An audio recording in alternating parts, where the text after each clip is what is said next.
1 Raja-Raja, sudah menemukan? Pasal 17. Sesudah itu ia bersiap lalu pergi ke Sarfat. Setelah ia sampai ke pintu gerbang kota itu, tampaklah di sana seorang janda yang mengumpulkan kayu api. Ia berseru kepada perempuan itu, katanya, "Cobalah, ambil bagiku sedikit air dalam kendi supaya aku minum." Ketika perempuan itu pergi mengambilnya, ia berseru lagi, "Cobalah, ambil juga bagiku sepotong roti."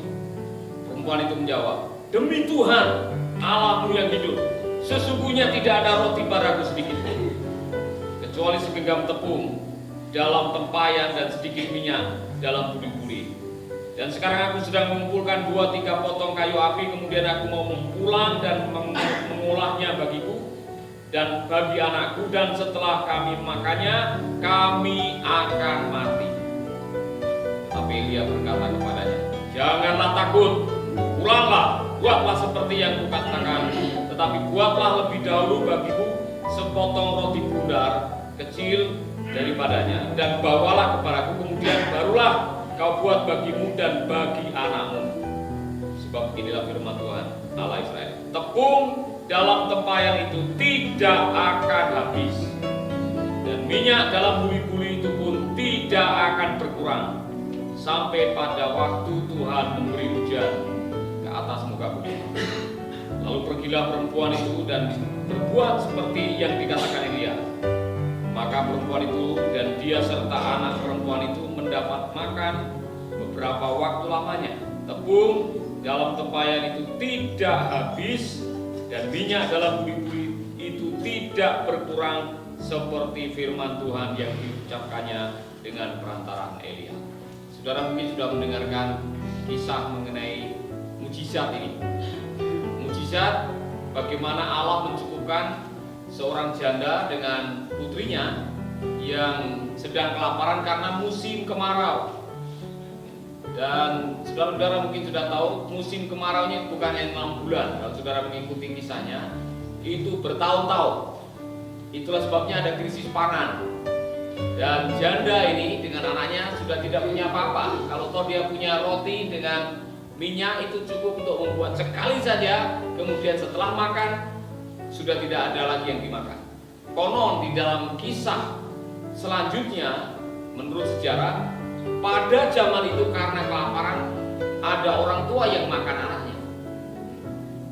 Jadi ini tragis sekali, saudara. Yang saya memberitahukan kepada saudara, mari kita menemukan di balik mujizat ini ada apa?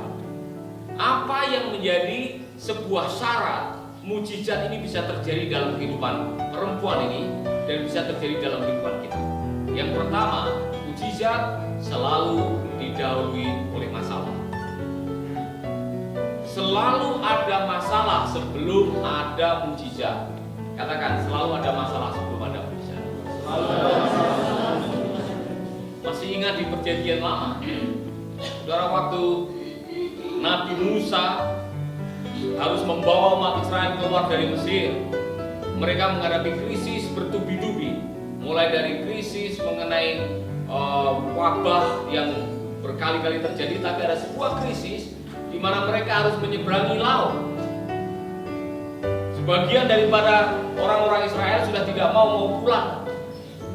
Sampai akhirnya Musa diperintahkan oleh Tuhan untuk mengangkat tongkatnya ke arah air, dan air itu terbelah dan mereka bisa berjalan. Sampai di seberang, mereka berulah lagi umat Israel. Mereka minta air yang bersih. Tidak ada air yang bersih. Mereka krisis air. Apa yang terjadi? Tuhan minta Musa menggunakan tongkatnya, dipukulkan ke sebuah batu, dan dari batu itu keluar air. Nanti setelah perjalanan mereka mulai resek lagi, mulai mengeluh karena tidak pernah makan daging. Lebih enak kembali lagi ke Mesir, di sana makan bawang putih yang enak, kemudian mereka ada daging tiap hari, buah-buahan yang lezat. Akhirnya Tuhan mengirimkan mana, Tuhan mengirimkan burung puyuh dan sebagainya. Jadi semua mujizat didahului dengan masalah. Aplikasinya bagi kita ialah, kalau saudara sedang punya masalah, saudara adalah kandidat untuk menerima mujizat. Punya masalah? Masalahnya apa? Saudara punya masalah? Radio punya masalah karena dananya kurang tiap tahun. Tiap bulan yang bagian radio saudara harus berdoa karena dana kita kurang. Dan saudara harus berdoa supaya radio tetap berjalan. Support untuk pelayanan radio harus terus ada. Demikian juga Mercy. Setiap kali ada tahun baru untuk masuk sekolah, anak-anak selalu kami kekurangan dana. Nah, kekurangan itu dianggap sebagai sebuah masalah. Nah, disitulah kami mengharapkan dan berdoa, dan disanalah kami mendapatkan keajaiban, dan disitulah kami belajar bahwa Tuhan itu tahu apa saja yang menjadi masalah kita. Dan karena semua masalah selalu ada tanda tangan mengetahui Allah Bapa di surga, maka Bapa yang Maha Tahu pasti akan menolong kita kalau kita melakukan bagian kita. Selalu ada mujizat bagi orang-orang yang berharap kepada Tuhan, bagi orang-orang yang bersandar kepada Tuhan. Jadi kita bersyukur pagi hari ini, karena nanti hari Kamis waktu saya mendarat, saya akan ketemu dengan bosnya Leading the Way yang dulu selalu setiap bulan mensupport kita. Mereka mau mempertimbangkan lagi untuk mensupport kita. Doakan saudara, jam 2.30 ketemu dengan Pak Vilke, dia orang kaya nomor 1 di Australia. Berdoa supaya Tuhan bekerja, sehingga disitulah kita bisa melihat keajaiban Tuhan yang luar biasa. Amin. Farid tadi malam kau mengalami keajaiban juga, iya kan? Ya kan, luar biasa saudara. Dan didahului oleh masalah keinginan yang belum tercapai, dan akhirnya Tuhan bisa membuka jalan dengan cara yang luar biasa. Keajaiban itu menjadi milik kita yang percaya kepadanya. Sebab bagi Allah tidak ada yang mustahil. Pertanyaan berikutnya, bagaimana mujizat bisa terjadi dalam kehidupan kita? Kalau saudara mengikuti apa yang dikatakan oleh Elia kepada perempuan ini adalah satu permintaan yang sebetulnya sulit untuk dilakukan. Bikin dulu itu, sisa roti yang ada, bikin, kemudian kasih saya. Dan kalau saudara sudah tahu bahwa persediaan saudara cukup hanya untuk makan saudara dengan anak saudara, dan hari itu setelah makan akan mati, saudara mau kasih ke Nabi atau makan sendiri? Saudara yang lagi kelaparan, ya, tinggal aja nasi satu piring dengan ikan asin satu, dan saya katakan kepada saudara, berikan itu nasi kepada saya dan ikan asin. Saudara mau kasih? Nabi mengatakan, buat itu dan berikan kepada saya makan. Mau kasih?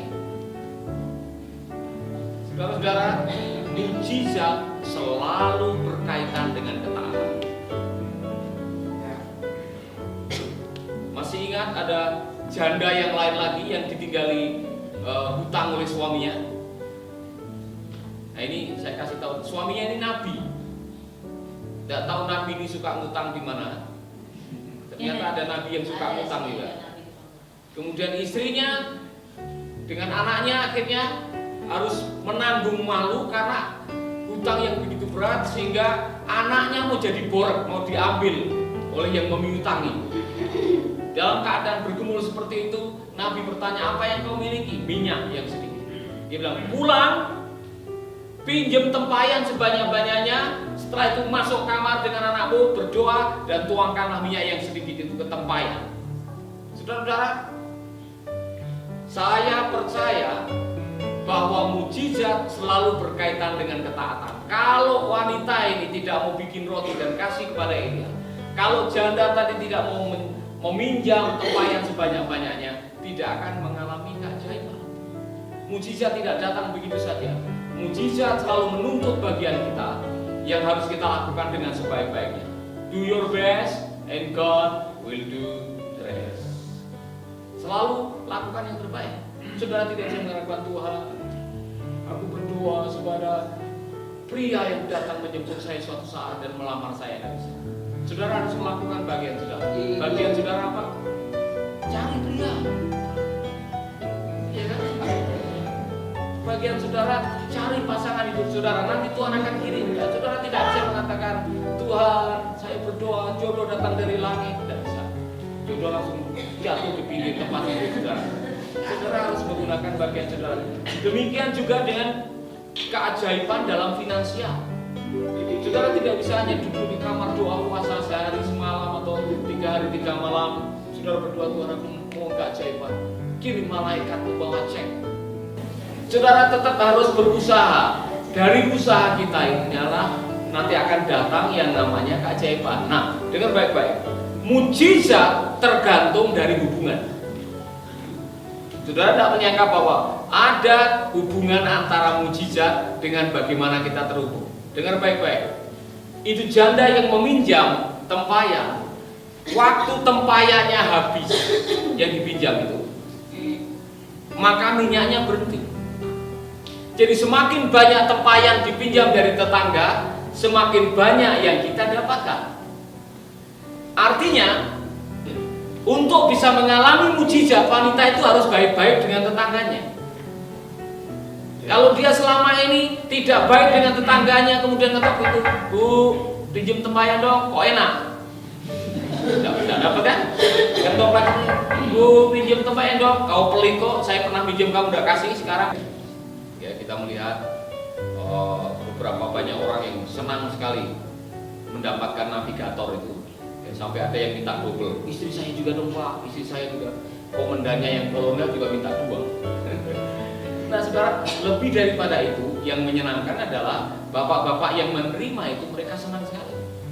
Mereka diberkati.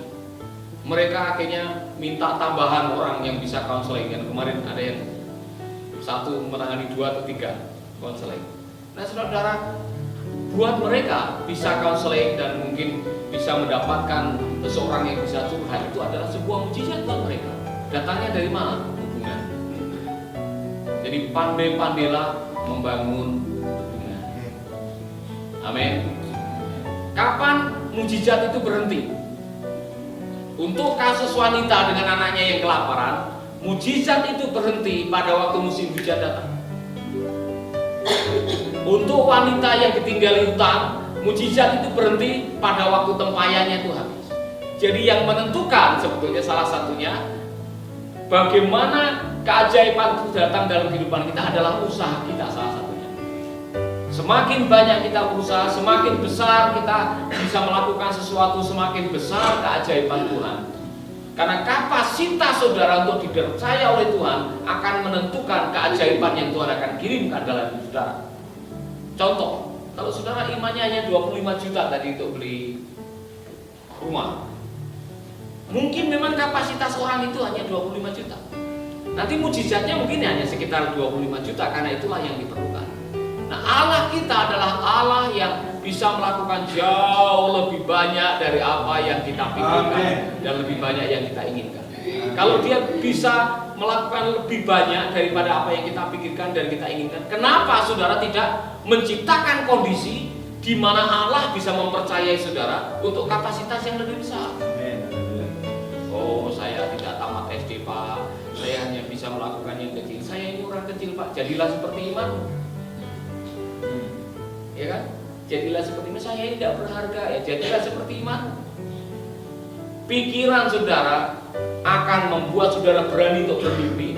Mimpi saudara itu akan sampai ke hadapan Tuhan, dan ketika Tuhan melihat kesetiaan, ketaatan saudara, kemampuan saudara, kapasitas akses saudara, disitulah Tuhan akan memberkati saudara. Mengapa Tuhan memberkati Disciple Maker? Mengapa Tuhan memberkati Mercy Indonesia dengan luar biasa? Karena Tuhan tahu kapasitas kita. Amin. Jadi kalau saudara ingin diberkati oleh Tuhan, saudara ingin mujizat terjadi dalam kehidupan saudara, mulai sekarang kembangkanlah pola pikir yang besar bahwa kita bisa dipakai oleh Tuhan. Bisa dipakai oleh Tuhan. Sudah ada bayangan tidak di otak saudara? Saya mau melakukan ini, dalam bulan ini saya mau melakukan. Karena kalau saudara hanya mendapatkan mujizat dan mujizat itu tidak digunakan untuk sesuatu yang dalam rencananya, mujizat tidak akan terjadi. Tuhan melakukan mujizat karena ada rencana Tuhan. Melalui mujizat Tuhan melakukan keajaiban karena setiap keajaiban itu diberikan untuk melancarkan rencananya melalui hidup kita. Mengapa Tuhan mengirimkan Musa? Mengapa ada air yang terbelah, kemudian ada batu batu yang merupakan air, ada burung puyuh, ada yang lain-lain. Karena Allah ingin memakai bangsa ini untuk menjadi bangsa percontohan yang akhirnya memberkati seluruh dunia. Kenapa Tuhan memakai saudara dan saya? Karena Tuhan mau memakai kehidupan kita untuk menjadi berkat bagi yang lain. Selama mujizat itu digunakan untuk memberkati orang, untuk melakukan rencana Allah, saudara tidak perlu takut. Bukan untuk saya, bukan untuk ego saya, bukan untuk gagah-gagahan, bukan untuk kesombongan, tapi untuk kemuliaan nama Tuhan. Saudara tidak perlu takut meminta mujizat dari Tuhan. Amin. Saya mau tanya, sudah ada di benak saudara sesuatu yang besar yang saudara tidak bisa melakukan sendiri dan saudara membutuhkan pertolongan Tuhan untuk melakukan? Oh Pak, saya punya visi. Suatu saat saya akan bisa membuat sendiri gerobak dan saya mau jualan. Itu tidak perlu mujizat. Saudara bisa bikin gerobak sendiri tanpa pertolongan Tuhan. Iya kan? Oh saya punya visi, suatu saat saya bisa membangun mungkin kamar mandi yang bagus Pak. Itu tidak perlu mujizat. Punya visi yang kalau saudara sendiri melakukan, saudara tidak mampu melakukan. Itu baru visi. Visi yang besar yang saudara tidak mampu melakukannya sendiri. Amin. Kalau saudara bisa melakukannya, itu tidak perlu Tuhan, saudara tidak perlu keajaiban. Tuhan senang dengan orang-orang yang bisa menantang Tuhan, maksudnya begini. Kan Tuhan maha besar. Makanya Tuhan paling senang orang-orang yang punya jiwa besar dan mau melakukan yang besar untuk kemuliaan Tuhan yang maha besar, bukan untuk kepentingan kita sendiri. Ketika kita meyakini bahwa Tuhan bisa pakai kita untuk melakukan yang besar untuk kemuliaan nama Tuhan, dan saudara berani minta yang besar, Tuhan pasti akan kasih. Saya sedang mendapatkan keajaiban. Tanggal 28 para juri umumkan nominasi untuk King Andy Hero adalah Paulus Wirano. Nah, saya senang sekali kalau ada beberapa area SPPT belajar, mungkin Jumat malam bantu caranya bagaimana ya supaya skill dan jiwa entrepreneurship itu mulai muncul. Daripada nganggur, tidak melakukan apa-apa, misalkan ada kegiatan, lakukan sesuatu. Disitulah keajaiban akan terjadi. Ya kan? Siapa tahu ada yang tergerak, orang-orang yang tergerak. Wah, saya lihat tuh ada yang pakai seragam hitam putih itu bagus tuh lagi. Kemudian ada yang tertarik dengan saudara, dikasih modal untuk bikin lagi kan lumayan. Intinya adalah keajaiban membutuhkan bagian dari kita. Lakukan yang terbaik yang kita bisa lakukan, sisanya Tuhan. Amin. Amin. Amin. Berani minta kepada Tuhan? Amin. Boleh minta motor, boleh minta rumah, yang penting jangan minta-minta. Jangan jadi peminta-minta. Okay. Life is short, hidup ini singkat. Penuhi hidupmu setiap hari dengan keajaiban dari Tuhan, karena Tuhan senang melakukannya. Surga paling senang ketika Allah dibesarkan, Allah dimuliakan, karena keajaiban terjadi dalam kehidupan kita. Amin. Saya sedang menantikan keajaiban. Ada orang yang berjanji, kalau tempat ini laku, kami akan kasih gratis Bapak dan Ibu ke Yerusalem. Nah, hari ini saya ketemu orang itu. Saya sudah tidak sabar lagi kelihatannya itu akan terjadi. Saudara, tiap hari kalau kita bisa mendapatkan satu keajaiban itu hidup kita menjadi luar biasa. Ya kan, selalu ada keajaiban, selalu ada sesuatu yang baru yang Tuhan mau lakukan dalam hidup kita. Amin.